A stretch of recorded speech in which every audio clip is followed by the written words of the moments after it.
Tatay will cook beef broccoli. These are the ingredients. Tatay boiled the meat first. Then he put the garlic and onion. He stirred a little bit.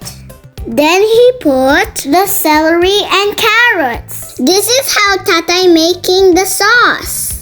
He put black pepper, salt, oyster sauce, soy sauce, a little bit of corn flour, and mix them all together.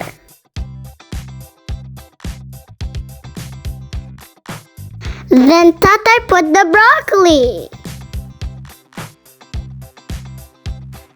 After a few minutes, he put the sauce that he made.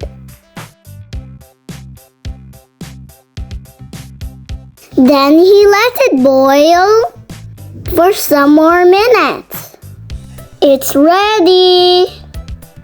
It's so yummy. Broccoli is my favorite. Kuya Alexis loves it too. Please share and follow us for more. Thank you.